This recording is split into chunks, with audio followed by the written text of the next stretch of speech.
Welcome to the AC Show podcast, everybody. I am Andrew Christopher, your host, and today's episode is a very meaningful one. It's something I've been planning on doing for a while, just didn't know quite when the timing was going to be right or how I was going to record it. But I got it done. I'm excited to put it out there, a little bit nervous. This is the kind of openness and vulnerability that I preach quite often and ask of my guests, and it's something I needed to put into practice for this subject. You know, I talked a lot about my daughter, Lily Jean, in previous episodes, a very traumatic experience I've been through, losing her. And this is another very traumatic experience I've had throughout my entire life. So a very brief backstory on what we'll be talking about today. And then I'm actually turning it over to my good friend, Chris Bertram, who's going to interview me about the effects this has had on my life. In 2016, the creep catchers caught my dad trying to meet with a 12-year-old boy. He was later charged and convicted of child luring. And when that story was circulating through the news, 3 men came forward as victims of sexual abuse at the hands of my father back in the 70s and 80s. He spent about 3 years in jail and has now been out for about 10 months living in a second stage home. Before we go too much further, if this strikes a chord with anyone, it hits a bit too close to home, and you need to reach out, there's a phone number you can call or text, the victimlink phone number, 1-800-563-0808. Now, just a couple quick shout-outs to my sponsors before we get to the episode. Thank you, the Russell Brewing Company, for delivering great beer since 1995. You can head to russellbeer.com to check out their full beer list and find a liquor store near you that sells it, or you can get it ordered and delivered right to your door. Also, thank you to Rebecca Casey, mortgage professional with DLC Origin Mortgages. If you guys have any questions about mortgage rates or the real estate market, send her an email, rebecca@customcoastmortgages.com. Lastly, I need to give a great big shout out to my dear friend Chris, who took over this interview. I couldn't have done it with anyone else sitting in that chair. Thank you for putting in so much time and energy in preparing for this interview. It really means a lot to me. So without further ado, Dr. Chris Bertram. It's the Andrew Christopher Show with Andrew Christopher, your host. It's the Andrew Christopher Show, but really we call it the AC Show. Yeah, we really call it the AC Show. Really call it the AC Show. AC Show. It's the AC Show with AC, your host. Check it out. All right, we are live. My name is Chris Bertram, doing a bit of a takeover of the AC Show, and I'm here today with none other than Mr. AC himself, Andrew Christopher, who has graciously agreed to take a seat in the guest chair today and let me ask a few questions. Before we jump into that, though, I maybe would just take a minute and let folks know a bit about how we got here and maybe a little bit about what we are here to talk about. So, first of all, I've known Andrew since about 2005, at which point he was both a student in one of my classes at UFV and a member of our collegiate golf team, the UFV Cascades, that I just started coaching. And so that was my first year coaching, and Andrew was one of the first players that I ever had the pleasure of coaching. And, you know, that was how we met. And, you know, we had lots of good times. The program was more about having fun and getting to know each other back in those days. And then you guys started trying to win. I realized fun is good, but winning is also fun. So we took things in another direction after a couple of years of that. But that's how we met. And over the course of the next 5 or 6 years, I would see Andrew now and again around town, heard rumors that this student athlete was starting a burgeoning music career, and I would hear songs here and there of him with his new bands and his individual projects that he was working on, and I thought that was really fun because I wasn't aware really that this golfer had any musical talent whatsoever, but it was really cool to see in those early years the successes start to rack up for him and his friends. And And so that was sort of the nature of our relationship for a long time. And, we would see each other here and there. And then I think it was probably around 2013, if I'm not mistaken, when your daughter, Lily Jean, got sick and we had some time to sit down and talk about that. And, I had some kids at that point, young kids at the time. So that was really hitting home for me. And that was, I think, the turning point for us. And, if there's anything to be grateful about in such a horrible life situation for you, especially, obviously, but was the fact that we got to start and really, create a friendship at that point that, here we are 7, 8 years down the road, and it's one of the most special relationships I have in my life. And, that's kind of how we got to know each other. And, I think somewhere along the way, and this is where we're going to sort of pivot into what we're going to talk about today, I guess it was around 2016, I had heard some things about your dad. And I guess the same way a lot of people heard about it, which was on the news after, the creep catchers caught him at a McDonald's thinking he was there trying to meet a 12-year-old boy. And that kind of blew up. And, that was a pretty tough time, I'm sure, in your life. We didn't really talk about it at the time. And I think even since then, we hadn't really discussed it. You knew that I knew, and I knew you knew that I knew, but we hadn't really talked about it in a lot of detail, and understandably so. I mean, I don't know how you have that conversation at all.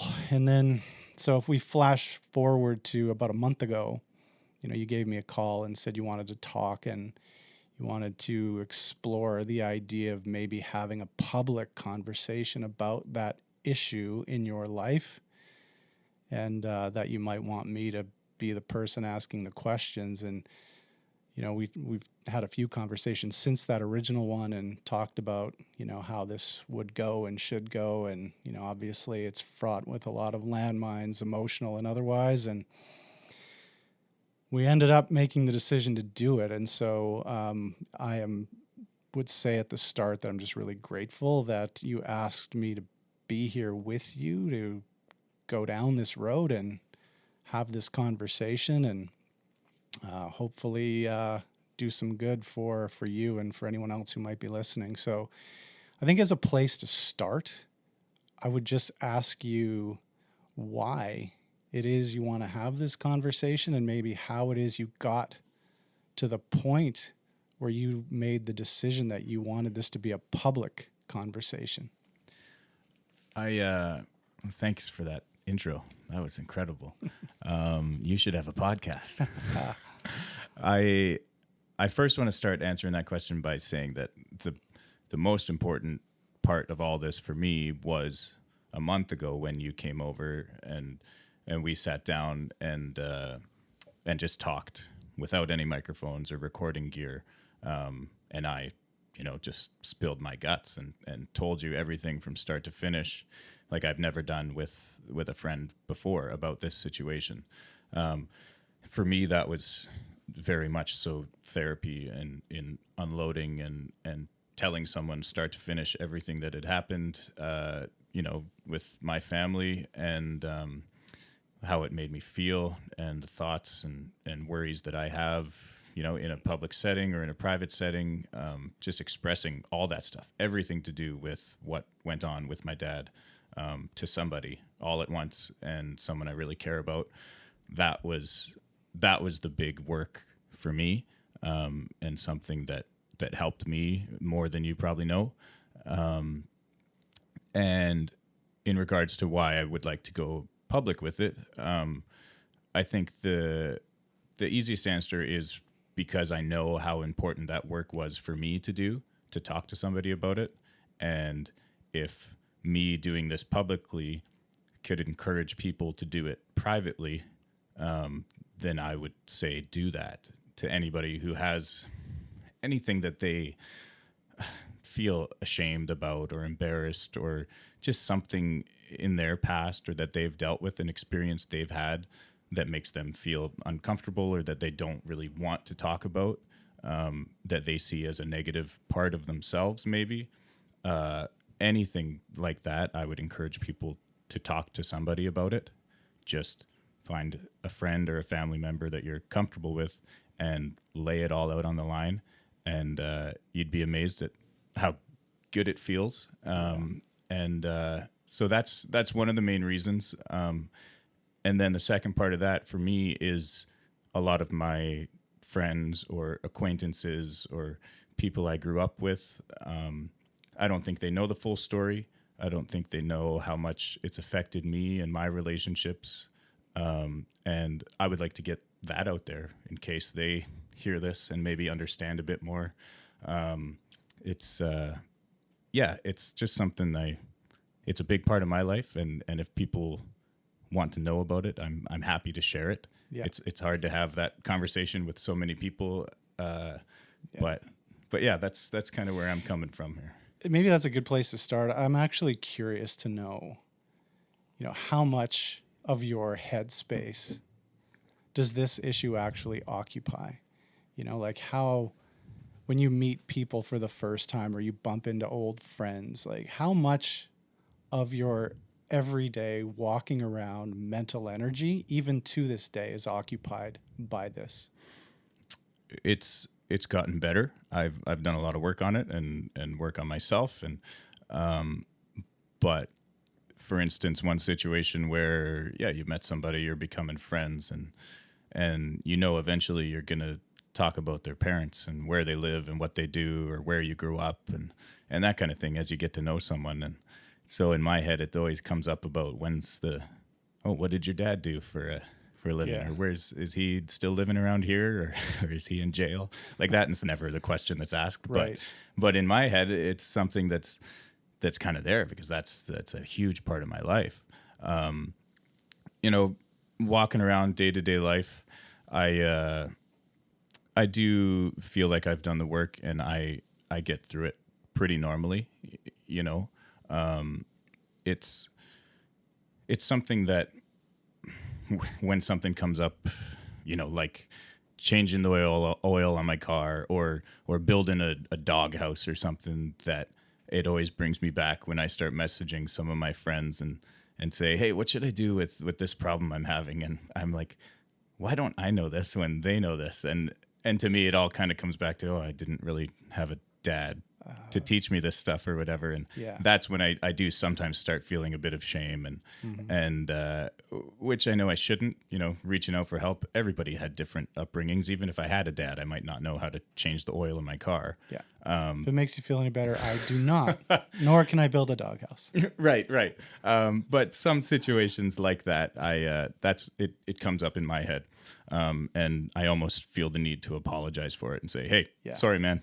Grew up without a dad. What do I do here? Yeah. And but I guess, the thing is, it's much more than just not growing up with a dad. I mean, that's part of like my life experience. My dad left at a pretty young age but there's that. And then there's not having your dad plus the additional mental burden of what you've had to deal with. And, I want to get to that stuff about, more in depth about how you cope and the strategies you've learned over time. And we'll get to that. And one of the things that when you first asked me to do this, I was pretty nervous about it. I mean, I thought, that's pretty deep, dark territory. And I'm not really sure I'm going to manage that conversation. But over the past month, just thinking about it, one of the things that occurred to me when it comes to issues like this, things like sexual abuse, right?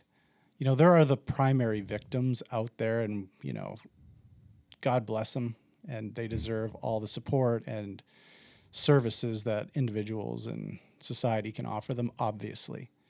But there's all the secondary victims, the family, the friends, the kids that have to go through life carrying that trauma that they had to endure.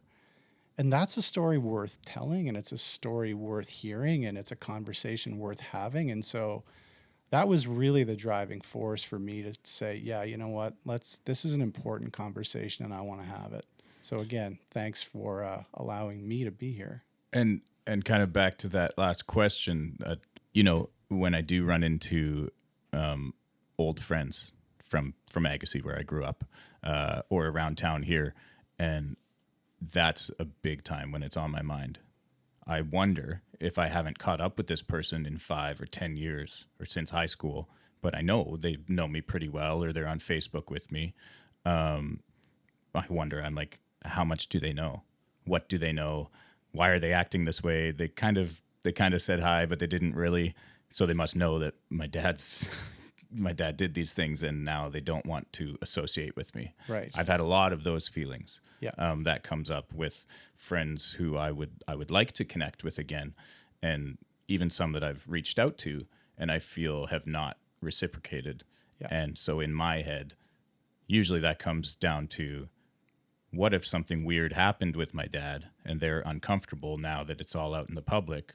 Or what if they just know what my dad's done and they just don't really want to associate with me? Yeah. Or they don't know how to have that conversation. Yeah. They feel bad for me. They feel sorry for me. And they don't want to bring it up. And so they just kind of stay away. Yeah. So, when I ask you the question of how much of your everyday mental space is occupied by this, it sounds like in certain situations anyways, a lot. I mean, just the fact that you run through those scenarios in your mind when you run into somebody that you might have known quite well in the past. I mean, it speaks to the weight that you have to carry around with you. And, again, that's, I think, the value, I think, and I hope in having this conversation. So why don't we just jump into it? And you mentioned Agassiz. For people who don't know you, maybe just remind everybody where you're from. Well, Agassiz is a small town about an hour and a half to 2 hours east of Vancouver. I grew up there on a hazelnut farm and, felt pretty normal childhood life. I played a lot of hockey and, lots of sports, lots of friends around. My parents always had lots of friends around. Everything seemed normal, I would say, from what I can remember until about 10 years old kind of thing. Mm-hmm. I think it was a pretty normal childhood. And I think our family was very well known in the community. My dad was even on city council, or I believe it was city council. And he was well known because he worked with all the farmers around town selling feed and that kind of thing in the agricultural business. So I think they were a pretty well respected family as well. Yeah. Up until a certain point, and then I think things. How many people live in Agassiz? Back then, probably only 4,000 or 5,000. Yeah. Now I think small town. Yes, small town for sure. Yeah, very small town. Religious town? Yeah, quite religious. Were you brought up in that tradition? Yeah, we went to the Catholic Church, St. Anthony's. I remember it pretty well. And then one of my sisters actually started going to a more modern church. Eventually, my mom even followed her, and we all kind of drifted away from the Catholic Church. But yes, growing up for the first 10 or 12 years, we were pretty strict Catholic church on Sundays. Yeah, I think that's a pretty important bit of context. I mean, to have grown up in a town where pretty much most of the people, or most of the people. Mm-hmm. And then when you add to that the fact that your dad was a bit of a public figure at some point, I think, that's important to keep in mind, I think, as we go forward here, and probably adds to some of that burden that we talked about a few minutes ago. Why don't we just kind of jump into that part first and just go through a bit of the story? First of all, let me ask you this. What was it like day to day? You mentioned a little bit about how your parents would have friends over, but before any of this came to light, what was it like just day to day with your dad? What kind of a person was he? Very outgoing, fun-loving, loved to have people around, and I would think he'd like to be a bit of the center of attention kind of guy. I think he loved to have beers, yeah, with his buddies. Like I said, I remember a lot of, pretty big gatherings at our place. People coming over, lots of family friends where we would go visit or they would come visit. Yeah, he was just like, I think he was a pretty big personality, and he got along with everybody, and I think he wanted to get along with everybody. And yeah, as far as in my memory, in those kind of younger years, he was a pretty cool guy. Like, everybody liked him. He helped everybody, and I think, before I say too much more on that side, I think in hindsight, after talking to a lot of people, even my family, I think he crossed the line a bit in that having a good time and partying and being the center of attention and joking and inappropriate joking and that kind of thing. That definitely came to light. It's something I know now.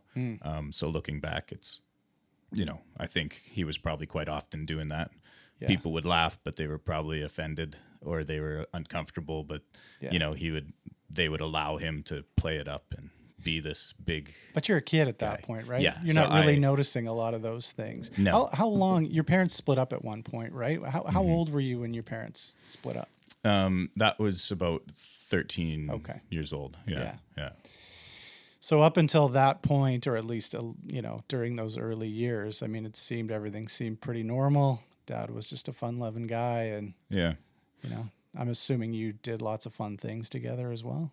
Yeah, a ton of camping trips. That was one of the biggest things. I mean, we drove across Canada to one of his work conferences in our van, and so lots of trips, lots of camping, and I got to play a lot of hockey at that young age too, and he was very involved. He was around and doing a lot of the parenting. Yeah. Yeah. All of that said, it sounds like a pretty normal upbringing, pretty idealistic childhood, small town on a farm.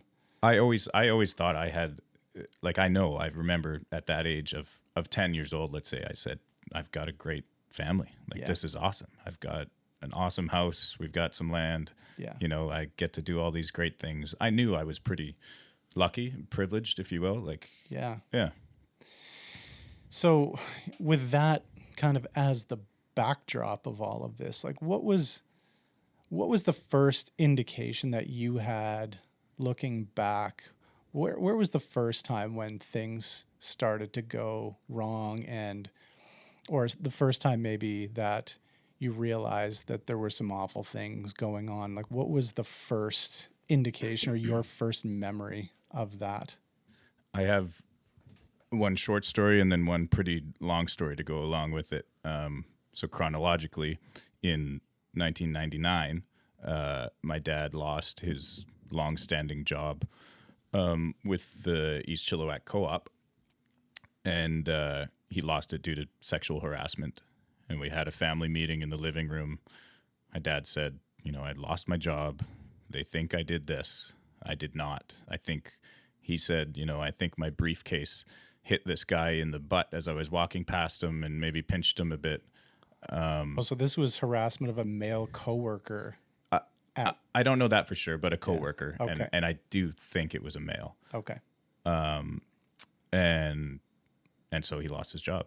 So hindsight again, obviously I think he smacked some guy in the ass, and it probably had happened one too many times when the guy probably told him no. I was going to say, this was what year? 99. This is long before, wokeness and, being more, Me Too. Yeah, this was whatever was going on in 1999, I would imagine must have been pretty significant for him to lose his job. Yeah. And he was very respected member of that company for sure. He did a lot for that company, I know, and a lot for the farmers around Agassiz and the Fraser Valley. So yeah, I agree. That's probably right on point. Yeah. So that was one, that's probably the earliest memory chronologically. And then the next one, which I'm just starting to kind of unpack myself over the past few months. I knew this story. I remembered it from years and years and years ago. I've always kind of known the story, but only in the last 6 months, let's say, and even more recently in the last month, I'm starting to do the work on what this situation could have done to me mentally. And when I was 11 or 12, sometime around the year 2000, How old are you at this point, just to clarify? I would think 12 years old. Okay. So then, yeah, that would be more like 99 Sure. or early 2000. I found some pornographic material on my dad's computer. I think it was on a floppy disk and like just disks lying around, and I was throwing them in. And I don't know if I was looking for something. There's a chance I was, after hearing this stuff about him losing his job. I don't know. But I was going through discs, found this one, and there was, naked guys on it. I can't say for sure if it was young naked guys. I think some of it was my dad, but not always faces or whatever. There was just a lot of naked men. So I saw this and didn't know what to do at first, but I remember I put it in an envelope, wrote him a letter. You put the disc in an envelope. Yeah. Yeah. Wrote him a letter and said, I know what's going on. In my head, this was going to be anonymous. I know what's going on or what you're doing to your family. And unless you want everyone to know about it, you need to stop doing this right now. That was the gist of the letter. Can I ask you a quick question? What was this? When you said you need to stop doing this, what did you, do you remember what you had in your mind at that time? I think I knew it. I think I knew he was being unfaithful to my mom by this stuff. Again, I don't think, because I don't have this memory of it being underage abuse or anything like that, or child pornography. I don't have that memory. I just know, I knew it was wrong. He shouldn't have been doing this, whatever it was. Luckily, I don't have the images that ingrained in my head. Yeah. But so I can't really piece together what this was. I just knew it was wrong. And so I put that in a letter. I put it out front on the doorstep. And at a time I knew he was going to be home, and he found it. And I guess whatever, a day or two later, when it was just him and I at the house, it was probably more like a week later, because he sat me down at our dining room table, put the letter in front of me, and he had a big stack of other papers, or a folder at least of stuff. And he kind of said, "What the hell is this? What are you doing?" I was obviously in shock. I don't know anything that I said, but it came down to he saw things, or he found stuff in the internet history that I had been looking at, things that I had been doing online in chat rooms or whatever, and had printed out all that to show me what I had been doing, and kind of said, if you don't keep this quiet, what I saw on the disc, then he would tell everybody about what I do on the computer, and who I talk to, and how I talk, and what I look at, and these kind of things. So wait, let me just go back a little bit here. So you find these images, and you take it upon yourself to write what you thought was an anonymous letter to your dad saying, stop this. And his response to that was to sit you down with a folder full of evidence about you. Yeah. And essentially blackmail you into silence. Yeah. And just to paint the picture even further, the story gets even like darker and almost movie-like, where I'm crying, and my dad's a pretty emotional guy. He starts tearing up, and he says, do you want to make this go away? Do you want to get rid of this all? And we go out into our driveway, and he's got our little burn ring set up, like where we have our fires, and throws everything in there along with my letter and sets it all on fire. Like, yeah, it's ceremonial. I know. Yeah, exactly. And to me, I'm I almost think I'm like, I must be fabricating this part, but I remember it so vividly that he literally took me out there. We put it all in there and burned it all. And the term blackmail, like you said, like that's one thing within only the last few months that I've kind of been saying to myself is that, my dad blackmailed me as a 12-year-old kid. Yeah. And then the next term I started coming to terms with was, mental abuse that I've kind of suffered at that age. I was going to say, I mean, when you tell that story, it's absolutely shocking to me, as a parent, right?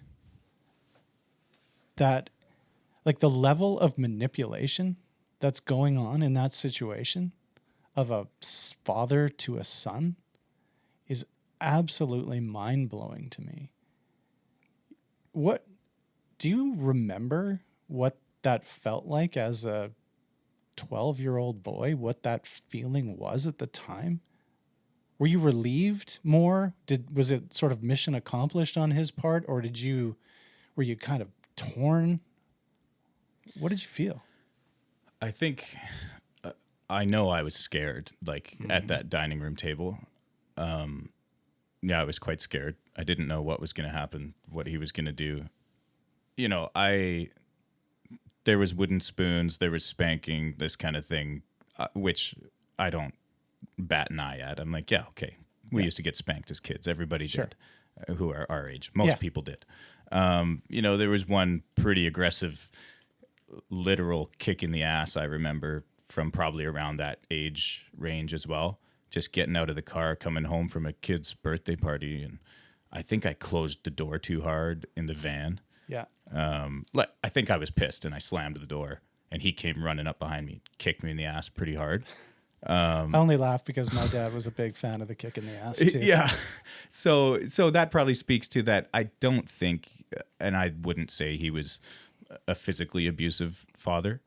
But I know I was scared in that moment because I think I had these memories. I said, well, frick, if he took out the spoon and the belt for me just pissing him off with my sisters or whatever, then what's he going to do now that I've done something this bad? Yeah. And so I was scared. And then I think it was over. Like when he lit the papers on fire, I think it was over. I think I even remember hugging him and him saying that he loved me. And, I think it was, to me, it was done. Yeah. Yeah. Wow. Well, so from that point, so you're 12, like where does the story kind of go from there in your recollection? I think it quickly starts to kind of unfold and get worse. I don't know what the accelerating factors were, but he had lost his job. He was driving bus around Vancouver. He was like staying downtown, living in our trailer. When he wasn't working, he would come back home, but him and my mom were in separate bedrooms. And then on one of those days when he was home from work, I remember specific chair I was sitting in, him coming in, talking to me and saying that he had to move to Australia. And he was firm that he had to. He had no other choice. He couldn't find work. The bus driving wasn't paying enough, and he had a friend in Australia who was going to give him a job.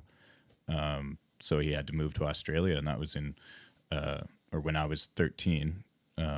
So around 2001 or something. Yeah.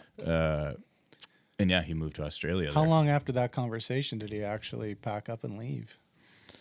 I would think within a couple months. Yeah. It seemed to happen pretty quick. Do you remember the day he left? I don't. Do you remember feeling sad? I don't. I have no recollection of going to an airport or anything really. Yeah. Which is probably pretty telling.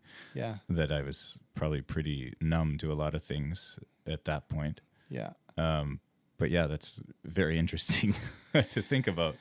Yeah, I was curious. It just kind of, the question just jumped into my head. So off he goes to Australia then. Mm-hmm. And so where does the story go from there?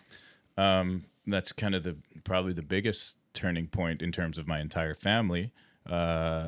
a young man in his 20s calls our house looking for Dad, and my mom says that he's moved to Australia, and this young man explains everything that my dad had done to him and his brother.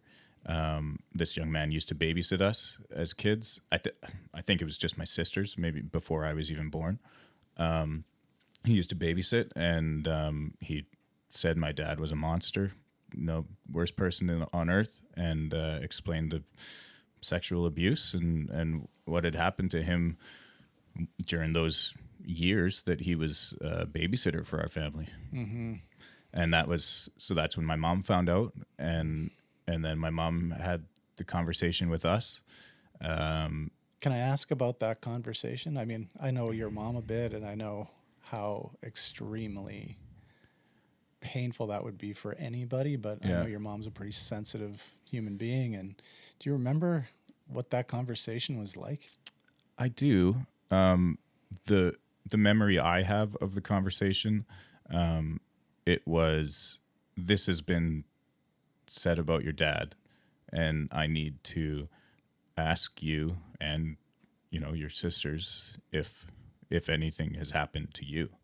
That's what I remember from that conversation. But you didn't get details of why she was asking that. The part about the phone call was kind of kept secret at that point. I don't remember much about the phone call. I know my sisters do. Okay. And one of my sisters reached out and called this young man and talked to him, because she needed to kind of hear it for herself, because she was talking to my dad, and my dad said, well, who are you going to believe, me or him, kind of thing, because she was supposed to be taking a trip over to Australia to see him. Okay.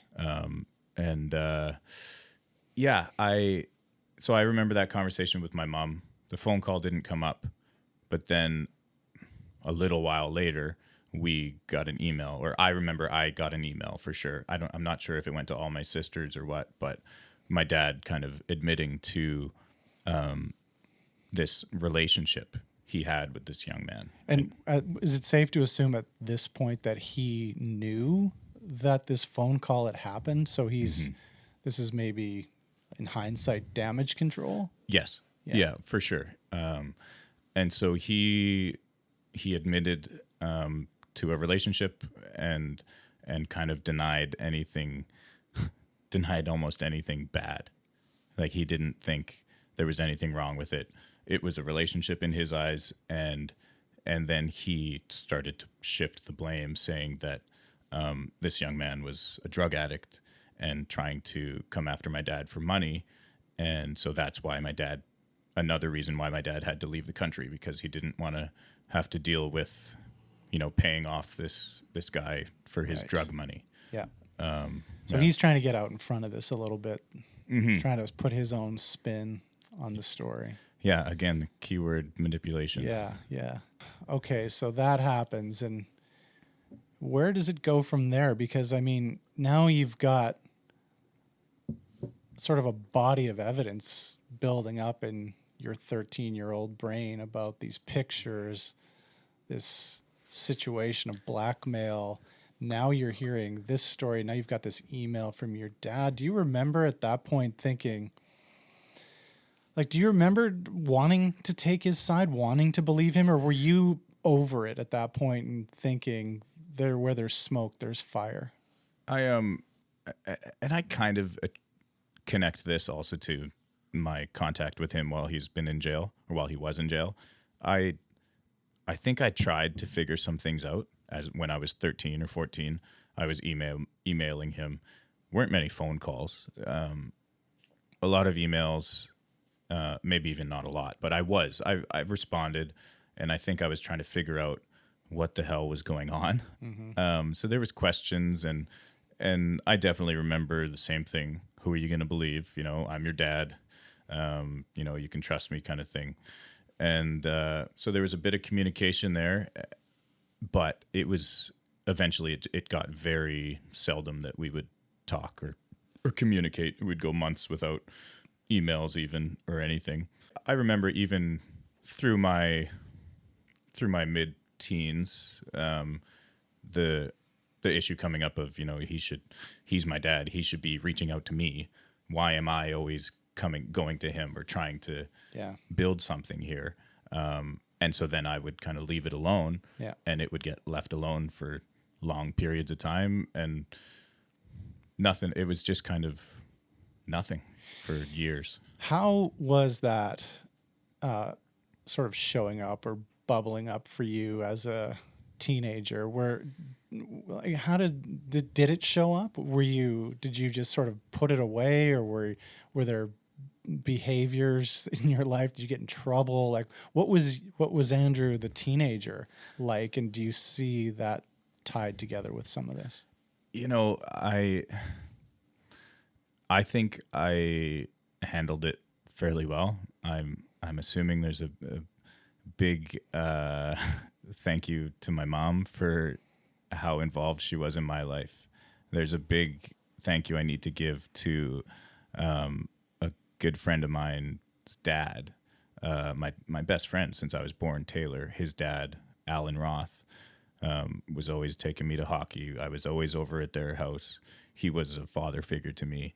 And while I'm on this subject, in my later years and even recently, a father figure to me is my father figure, Dennis, my mom's old neighbor, who, I had some strong male influences who I think knew what I had gone through and really showed up for me. Yeah. And so I'm really grateful for that, and mostly grateful for my mom and everything she did for me. Because I do feel like I got through high school pretty good. I was very athletic. I was quite talented musically. I had a lot of friends.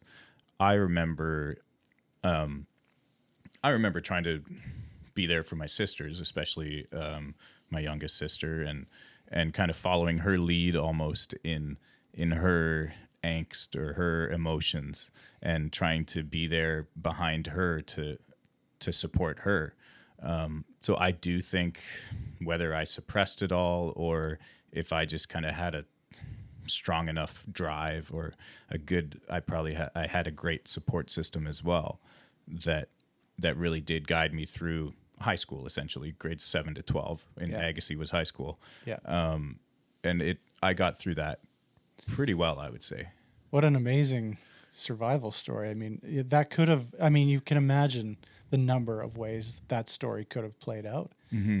So to hear that partly because of the people in your community, the people in your household, and maybe just your own kind of grit that pushed you along, and you maybe felt a sense of responsibility to step up in your house and were able to put some of that behind you. I think that's pretty remarkable. Mm-hmm, yeah, and I would think, just that extra drive, I'm sure, was there to be something and to be good at stuff. Because I don't know, I had something to prove. Maybe it was part of it there as well. But. Well, that part about what you've proven, again, I think let's just park that for now and let's just get through some of this other stuff. So I guess, is it 2016 then when the other kind of shoe drops? Yeah. And that's, to me, it's insane. Like, it was quiet for so long.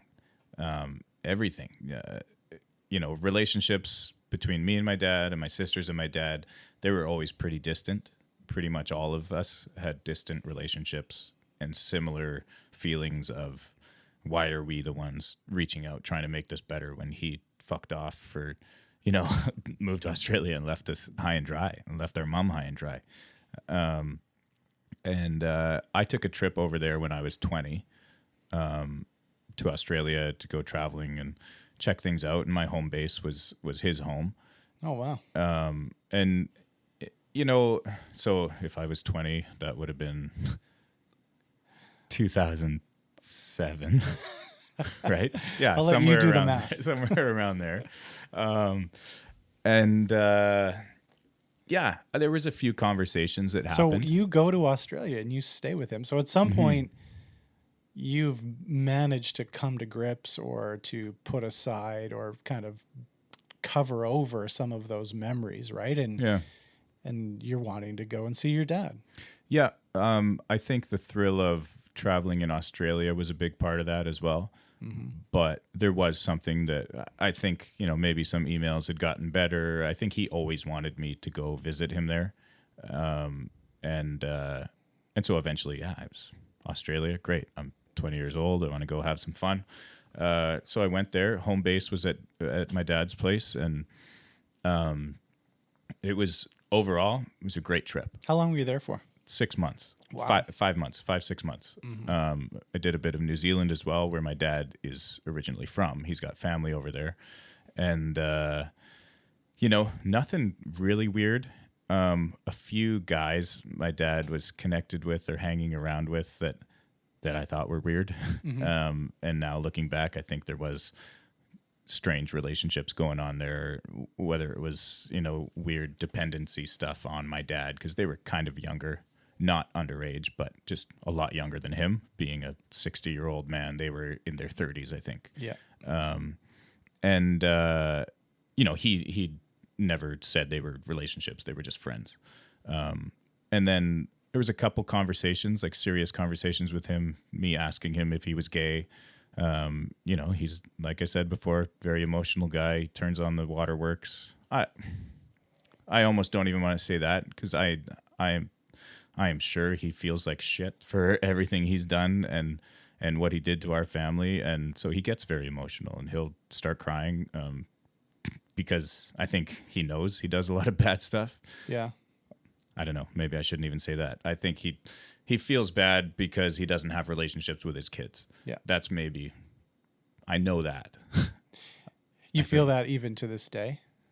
Yeah, I really, it's tough to know, man. Yeah. Because someone who's kind of done all this stuff that he's done, it's tough to know what they actually feel or what is sincere and what they're capable of. Right. Of feeling. Well, especially when you reflect on some of the examples of the manipulation that you've already brought up. I can see how, I'm not saying what you're saying isn't true, but I can see where the doubt comes from that you're sort of expressing here. Like, is that real? Yeah. Is that him just trying to get a step on something or on me, or to try to talk his way out of it? I can see exactly why you'd be having that doubt in those conversations in your own head. Yeah. So I guess it's more, I would like to think he cares and he has remorse and feels bad for what's gone on, but I don't know that. So when I have these conversations with him, he gets teary-eyed, he cries, and I say, well, are you gay? And he says he doesn't know. He doesn't know what he is or why he feels this way, or why he does these things. And he says, and he always brings it back to, a lot of the time he'll bring it back to God or going to church and try and tell us that he's doing these Bible studies and getting closer to God.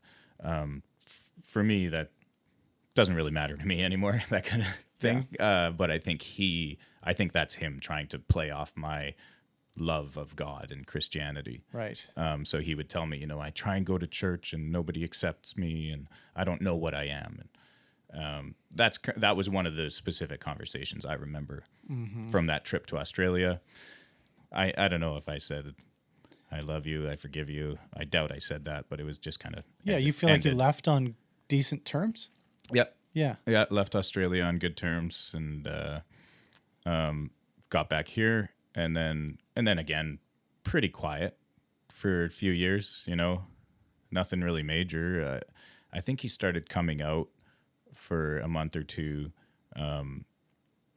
throughout the next few years, if that's more like 2010 to 2015. And then in 2015, it was more of like a move back for 6 months of the year. And then he was going back to Australia to work for 6 months of the year. Oh, I see. So during that time, he wasn't actually living here full time. He was doing sort of half a year here, half a year there. Yeah. And then,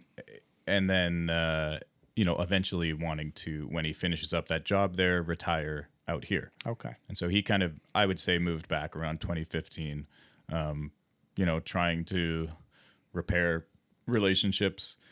One of the things that always bugged me is on more than one occasion he mentioned like getting back together with my mom, and like I just knew how much my mom despised him, and she like he was around us and everybody sometimes, before we kind of found everything out, and she would sometimes be there and be amicable. I don't know how she did it. Again, it just speaks to kind of her strength and just trying desperately for something good to be coming of this family. Yeah. And so he would say that. He would say, I've talked to your mom. I've told her I'd get back together with her if she wanted. Yeah. I'm like, are you fucking kidding me? Like, But what kind of like psychopath says that? as the child of divorce myself, I know what that would have sounded like. I used to wish one of my parents would have said that. Yeah. Like that would be a way to get support and sympathy back on his Right. side. I mean, not to always be the cynic in this, but I do know for sure that that's what effect it would have probably had on you at the time. Yeah. It's probably music to your ears in some ways, right? I mean, who doesn't want their parents to be back together and everything to go back to the way they were? Yeah. Yeah, that's very true. And so he was out here. He was coming out to pub gigs and stuff that I was doing around town, and he was around and trying to build relationships again, like I said, and then it's 2016, and Yeah, so let's skip ahead here a little bit, and so I think it was October ish, Yeah. 2016. yeah. Tell me about what that day was like for you and what went down. Well, Jamie, my wife, wanted me to remember very specifically, even though I did already have this, but she kept saying, "Do you need any reminders?" I've got a good memory, because she knows my head's full of song lyrics and that kind of thing. But I do definitely remember this day well. And I was at the Milltown Bar and Grill out in Richmond, Vancouver border, playing a gig. And I was singing, and Dylan, the drummer, my friend, he had his phone, and so Jamie couldn't get a hold of me, and so she was messaging Dylan and saying, hey, it's really important, are you guys taking a break soon or whatever? And Dylan kind of told me, and so we took a break and called Jamie, and Jamie said, well, those creep catcher guys that have been doing their thing. I said, yeah, and she's like, well, they've caught your dad, and he's on film right now in Chilliwack. I think she said at the McDonald's, or we didn't know it was a McDonald's at first, and I kind of said, okay. I know. So did you know who creep catchers were at that point? By the way, for anyone who doesn't know this, Right, creep yeah. catchers is sort of a controversial vigilante group who set up their sort of private sting operations and try to catch pedophiles in the act and show up with cameras and get up in their face. And but so you knew who that group was at that point? Yeah, I do believe I did. I remember, I think my reaction was, he probably did something wrong, but I said to her, well, is he okay? And she said, yes, he's just sitting there, he looks pretty upset, but he's just sitting there, and they're just talking to him, and I said, okay, if he's okay, call my sisters. And she said that was on her way there to just see what the hell's going on. And I said, okay, well, if he's okay. And To the McDonald's? yeah. Yeah. She was kind of trying to intercept, or just get a hold of him and see what was going on. Because like I said, we were all in contact then. Like, we were seeing our dad every week pretty much. And So what, just for people who might not be familiar with this, so the actual mechanics of what happened there at the McDonald's, the backstory was that he had been online Yep. and chatting with who he thought was a 12-year-old boy. Is that the story? Yeah. And, pretty extensive conversations that these guys, the creep catchers, keep logs of all the conversations. And there was some inappropriate stuff for sure being talked about. And then they they suggest a meetup, and they talk about it, and my dad says, okay, let's meet here. And so then he goes to McDonald's to meet, and they show up. I guess they probably get a description of what he's wearing, and they show up with their phone cameras and start saying, you're a piece of shit, you've been caught, cops are on their way, blah, blah, blah. Mm-hmm. I don't even really remember Yeah. if the cops show up and arrest him right then and there, or what happens. Yeah.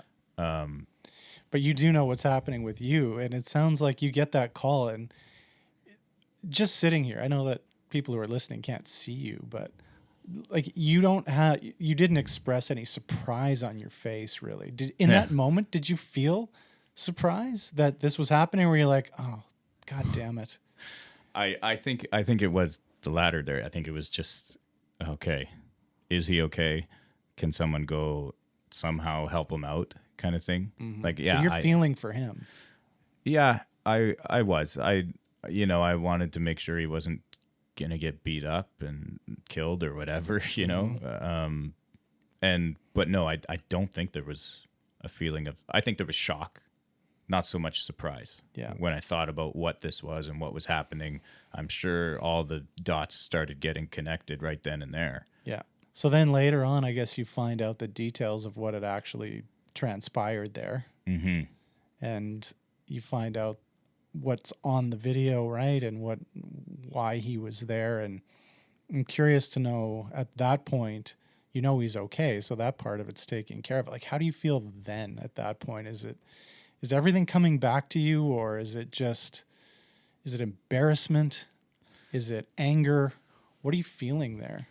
I think a lot of it is embarrassment and shame in being related to this guy, and just disbelief, fucking just not wanting to deal with this, I think was probably the biggest thing.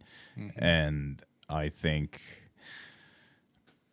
for me, it's like, fuck, it's out of my hands. I don't have the mental capacity to deal with this.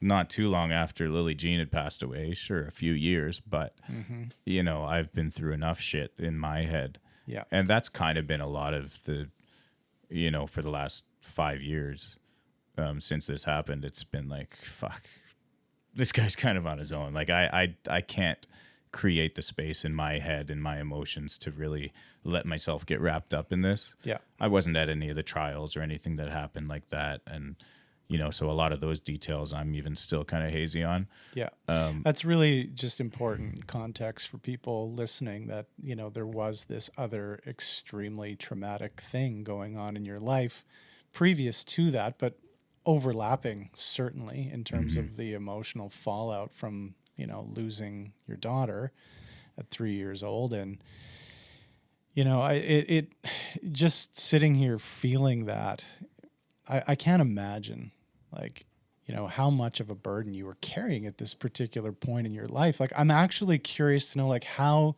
you got up every day and how you got through every day with this new bit of bad, horrible news piled on top of what is already a pretty tumultuous life and experience you're having to endure. Yeah. I mean, I definitely had some pretty bad days where I didn't want to get up, or not even that. I have, not too often, but pretty bad breakdowns where I'm having trouble breathing, I'm ugly crying like you wouldn't believe, and just nothing can help. I squeeze my whole body so hard that the next day I'm sore, like I just did a huge workout, and just completely break down. And it's, luckily it's not every day or every week even that I do those kind of things. I think I had my daughter Haven and Jamie's daughter Jaden in my life, and Jamie in my life, who I had to stay responsible and stay grounded for them, and it was easy for me to kind of be there and push through.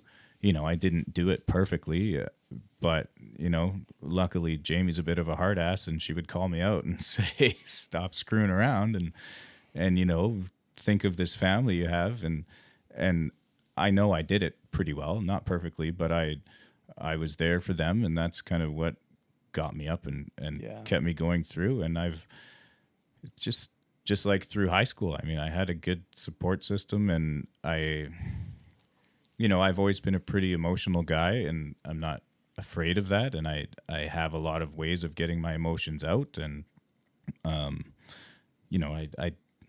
take care of myself pretty well, and I think I've just been kind of dealing with this kind of stuff almost my entire life, and I keep training for it, and I luckily get through it with only some of these complete breakdowns, which I think just kind of help, if anything, that get it all out and then reset. It's going to come out somewhere. Yeah. So it sounds like for you, it comes out in pretty intense outbursts, but they're luckily few and far between. In terms of those intense experiences, I'm actually curious. You mentioned your lovely wife, Jamie. I'm curious to know, like we talked a little bit about how this experience was for you emotionally as a teenager.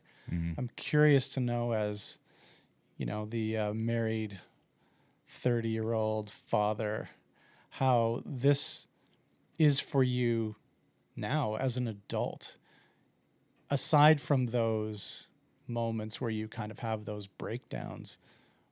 How does it, do you notice it? Do you feel it in your life to this day, emotionally? What is the experience like now, given everything that's happened since 2016, let's say? I would like to point out that I have a lot harder time dealing with the loss of Lily Jean than I do with my dad being this terrible person. Yeah. And it's a lot easier to grieve and feel those emotions almost in a pure, beautiful way, in being so sorrowful for Lily Jean not being able to live her life. Yeah. It's a lot easier to feel that way about her and that experience than it is to feel that way for my dad, because he lived his life, he made his choices. So it's almost been a bit easier to kind of let him go, in that sense of it. Again, like I said, in terms of friends and people who I know, that still drives me nuts sometimes. But I guess the question more so being within my marriage and my adult life now, there's some things that really piss me off, especially to do with parenting, when, because of who my dad was and what he does, I feel I have to almost keep myself in check and wondering, if something I'm doing is inappropriate. Oh, wow. And this is probably the hardest thing for me to say on this podcast, is, showering with my, 1-year-old son, or, when he was 14 or 15 months old, and we're naked in the shower like a father and son should be and would always be. Yeah. And he reaches up and, hits my penis. And immediately I have to think of my fucking dad, who's a pervert. Yeah. And, who knows what he would have thought or felt in that situation, and just a whirlwind of fucked up things have to go through my head because of who he was. Yeah. And, and anything to do with, my daughters, they're growing up, they're changing, and it's, I don't know, you can, it's tough to say, because yeah, well, you've got a very skewed frame of reference of what normal is, right? Yeah.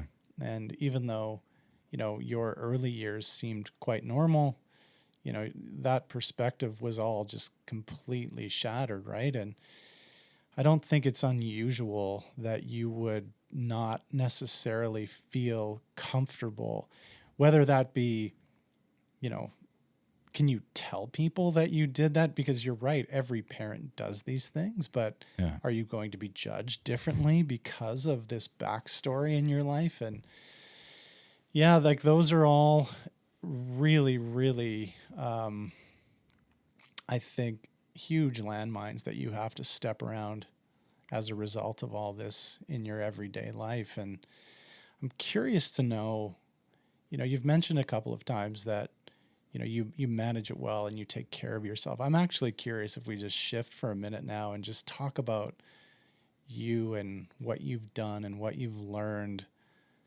in terms of coping. Like what strategy, like you play music, I would assume that's a big part of this, but are there other things you do, practices you have? To start with music, I get this a lot, and you're so lucky, do what you love all the time, this kind of thing.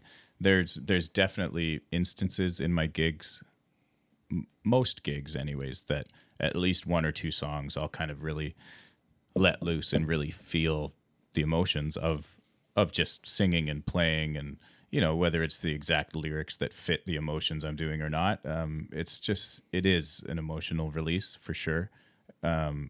Most nights there's at least one or two songs that really I get in the flow state, and it helps. So I do think music has been a big part of it. Physical fitness, which has very much changed for me over the past couple of years. How so? Well, I've always been very active, playing lots of team sports and working out in the gym setting at a gym since I was just out of high school, probably, or even grade 12 until a couple of years ago, or even just last year. And then I left the gym and haven't been back since, and just doing other kinds of exercise, more just at home stuff, lifting a few weights, still doing push-ups or going to the river for a run now, which is awesome. Mm-hmm. Changing it up that way, which has already definitely even helped more so. I do feel better than ever mentally and physically. Do you think the physical stuff is helping with the mental fitness? Or For do you sure. have specific mental practices that you use too? I think I always relied on the physical side of it in just hearing cliche, oh, if you exercise, it's good for your mental health. So I'm like, okay, 5 days a week, I'm at the gym, lifting weights. That's your therapy. That's my therapy. Yeah. And so I would always tell myself, yeah, I'm doing what I need to do. That's great. But it's started shifting hard into more, meditation for one. I've started meditating, trying to do it more and more regularly, but What kind of meditation do you do? If you don't mind me asking, like what's your process? well, the frickin' best meditations I've done is when I can just sit there in complete silence and try and just, just be there on my own. If I can find that quiet time without the kids around the house or whatever. Yeah. I only recently tried actually sitting up, like cross-legged, because that's still hard for me. I'm not that flexible. But otherwise, I'd been lying down, and I sometimes listen to a bit of a guided one. But even more so now, I'm just really getting into the habit of focusing on the quiet and the stillness and my breath, and letting the thoughts come and then letting them go. It's awesome, and I love it. Just being somewhere quiet, sitting still. Yeah. So it's kind of a mindfulness practice where Yeah. you're paying attention to what's going on Yeah, in your body and in your mind, and for sure. seeing those thoughts and just kind of watching them drift away.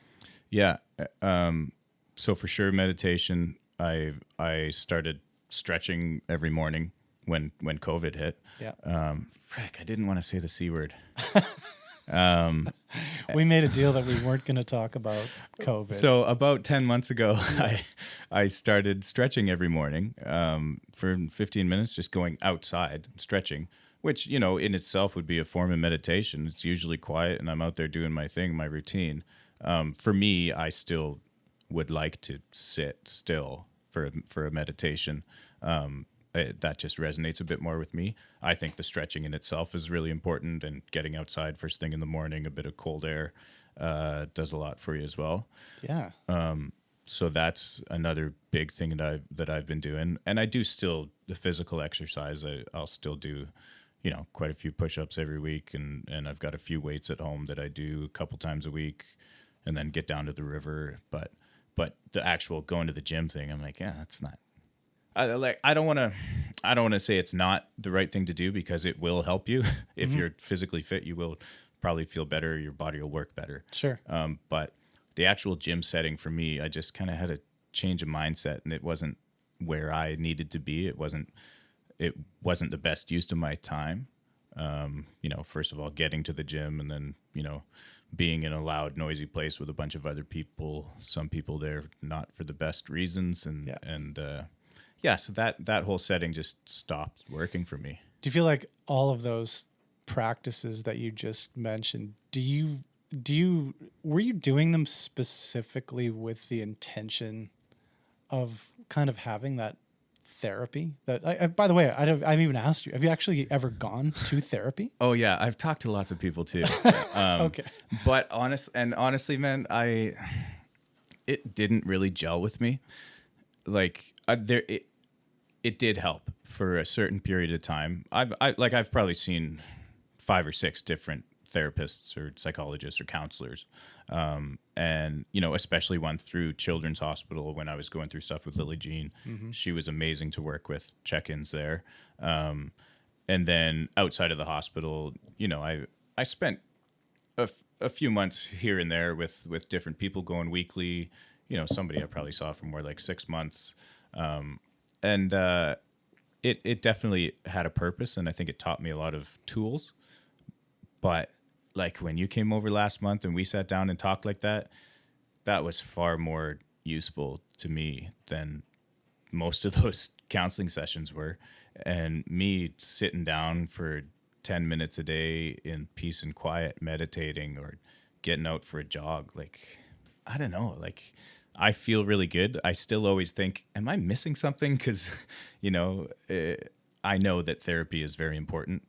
And just at this point in my life, I think these other things and just really opening up to friends like you is the kind of therapy I need right now. Yeah. Along with those other practices. Yeah, and that's a really good point too. There's, when it comes to like your overall wellness, mental, physical, whatever it is, I think the important message there is that people have to find what works for them. Mm-hmm. And absolutely there are people, professionals that can be of great service to people. I've gone through my own counseling in my own life, and I know that, the most important thing there is just finding the fit, right? Somebody you feel like you can really open up to and connect with. And, you can go through 5 or 6 bad experiences easily before you find somebody who kind of has that chemistry that you're looking for. And sometimes you just don't. And it sounds like maybe you didn't necessarily find that to the extent that you found it something that you wanted to continue with. But that being said, what you did instead was going out and finding those practices that helped you, finding people that you could talk to and having support in your family and with your friends. And, that serves the purpose, right? And I think the point is just, if you do need help and support, the trick is to get up and go figure out what it is. And it might not be the thing that everybody says it is, but there are more than one way to do that work, right? Yeah, 100%. Like there's a lot of things to try. and if you're struggling, don't give up. Like, try them all. Like, Yeah. I've tried a lot. I thought it was going to the gym and getting my aggression out, when really I think that aggression was probably holding me back a bit, like going there and being so aggressive and pushing myself so hard. Like, Yeah. I don't think that helped me at all, Yeah. to be honest. Now that I'm taking it easy in a sense, I don't know, like I feel better for sure. And it's just trying something different until you feel good. Yeah. Yeah. Okay, I'm going to ask a bit of a weird question now. Yep. Well, let me back up first and just kind of clarify something. If you've ever spent any time around me, you know that one of the philosophies I kind of live by is that, you know, struggle and challenge in life really is the way forward. And that's where we learn the most about ourselves and where we grow and when we develop, right? And I think most of the time people see struggle and challenge as very mild struggle and challenge, what you've had to deal with in your life, specifically in this conversation about things relating to your father. I'm wondering if you have gotten to a place where you can look at that situation and say there has been some good that has come from it, and that maybe there's even a positive side to it. And I just should make sure that I say none of this has to do anything with forgiving or forgetting about the horrific behaviors of your dad. But every situation, good or bad, has within it opportunities to grow and learn and develop. And just curious if you've found any of that. I I people have asked me this a few times about Lily Jean and that story, and I've answered it and come to terms with my answers for that. But in regards to my dad, I hadn't really thought about it, and I'm thankful you gave me a little time with this question, because it is one that you wouldn't often think about talking about on a podcast about this kind of thing. But I did think of some things, and it's closely tied into what we just talked about, in that it's pushed me to really work on myself and grow as a person, and to find those practices that are going to help me in every aspect of my life, in my marriage and in my parenting and in my business, and in dealing with these traumatic experiences. So it's pushed me to grow and work on myself. That's definitely one of them. I think it's a big factor in me being compassionate with people, and I feel I understand people, even if they don't know that I understand them, because it's hard to express that. But I do feel, this is almost getting a bit hokey pokey here, but No, let's go there. I do feel like I understand people on a very deep level, people who have been hurt, and, whether that's something like I've been through or different levels of hurt. I don't want to talk about that, but I just feel like I can understand people's pain, and I am very open and there for people who need it. And I'm happy to have been there for some people, and I would like to be there for a lot more people. And I do feel I have a deeper understanding of that kind of thing, and I think it helps me connect more intimately and deeply with people. And I think that is probably the biggest positive that would come out of something like this. Yeah, I'm an emotional guy, and I trying to embrace it, and yeah. Yeah. Well, again, the unexpected gifts that you get through very difficult times in your life. And I think you're right. I would say your assessment of those gifts that you've, arrived at in your life are right on the money. I would even maybe add to them, as somebody who's known you for 15 years. I think, that empathy that you talked about there a little bit really shines through. It's, you really are, you have an ability to see things from other people's point of view and really connect with people. And obviously if this podcast says anything, it says two things about you to me, which is that you're not afraid to show your vulnerable side and to show vulnerability, period. I mean, I think that is a trait that all people should aspire to, but so very few people do actually have the courage to be vulnerable and to let their guard down and to bare their soul, especially in such a public way as you're doing here today. And all of that, I think, just adds up to just being absolutely fearless. I mean, that's what I see when I see you. Like, you do things with your life that, whether it be podcasting, whether it be music, whether it be the courage to, stand up for what you believe in and tell your, deepest, darkest secrets to the world. I have nothing but admiration for you. So again, grateful for the opportunity to be here. I think if we're going to close this up, I wanted to maybe just ask you again, you mentioned this a little bit at the top of the show, but if there are people out there listening to this who maybe have gone through something similar or are just, holding on to something, some secret that they're ashamed of, what advice would you give to that person? Well, it's pretty simple. You just got to talk about it with somebody. Writing is also good. Write it down if you want to do that first. That's a good first step. If you don't want to talk to somebody about it, write down everything you're thinking and feeling. And I know that sounds simple too, but I don't think many people do it. I just recently started writing more stuff that's not music, writing little stories or poems or whatever. And so if you're not comfortable talking to a friend yet or a family member, write down your story, or type it out. And then, take it to the next level and whoever you're most comfortable with. There's got to be someone in your life that, you really trust and really, even if you don't trust them, you can, if they're going to hear your story and be weirded out by it, and then that's probably not someone you need to have time for in your life, because these experiences that you have had, what you've been through, especially if it's something someone else has done, like it was my dad who did all these things. Like that doesn't change who I am. It doesn't change who you are. So if somebody's not accepting of that, then tell them to fuck off and go tell someone else. Yeah. It must be so hard. I can imagine that, the first thing that goes when you've had something like you've had to deal with in your life, the first thing that goes is trust.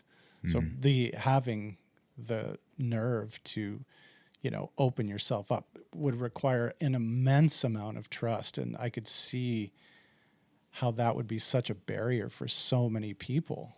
Yeah. Yeah, I can definitely see that as well. I don't want to make it sound too simple because it is probably easier said than done. I've done a lot of work on myself to get me to where I am today, to be able to be this open and this vulnerable. But I do believe that everybody can get there if they can do some of the work, or just jump right in and call a friend and tell them what you've been through or what you're feeling. And if you're not there, then try some of these things we talked about, whether it's exercise, eating a bit better, meditation, writing, read some books. There's lots of practices that you can do that'll help you get to the next step where at the end of it, the ultimate goal is that you will feel, even though these experiences happen to you, you can be happy. Like I can say right now that I'm happier than I've ever been in my life, even though these experiences I've been through. And it's thanks to doing the work and talking to people about it. Well, you are an inspiration to me, and I'm sure you're an inspiration to people who know you and maybe don't know you, but are just hearing you talk about these things. Like you said, you have lived through more than anyone should ever have to live through. And the fact that you can sit here now at the age of 33 and say that you are happier than you've ever been in your life is evidence of the fact that there is a way through, and there is a ray of sunshine out there somewhere. And if you're willing to step up, be brave, do the work, you can get through it and you can find a better day. Yeah. And I would like to open up my inbox if anybody wants to reach out. I did just take a little break from social media, but I'll be back there, and you can call or text me or email me. Just find me at my website, andrewchristophermusic.com, and you can email me right from there if if I'm the guy you want to reach out to. And I promise it will not be weird. If you send me some 4 or 5 page letter that explains your life story, I will get back to you. Well, that's an amazing offer. And, I guess I'll just close up again and say that it's been a huge honor for me to be here. I'm humbled to be here, getting to have this experience with you. I look up to you in so many ways. And I just think that, you are such a great role model for so many people, I think, potentially, who maybe don't have their voice yet. And thanks for allowing me to be here. Again, I think when we talk about, secondary victims in these sorts of, issues in life, these are important stories. They need to be talked about. And I applaud you for having the courage to sit down tonight and talk about this stuff with me. So thank you again for allowing me to be here. I wouldn't have had it any other way. It worked out perfectly that, you obviously came to mind for a reason. And yeah, I don't think I could do it with anyone else sitting in that chair. So thank you for being here, Chris. Love you, bro. Okay. Take it easy, everybody. It's the Andrew Christopher Show. With Andrew Christopher, your host. It's the Andrew Christopher Show. But really we call it the AC Show. Yeah, we really call it the AC Show. Really call it the AC Show. It's the AC Show. It's the AC Show with AC, your host. Check it out.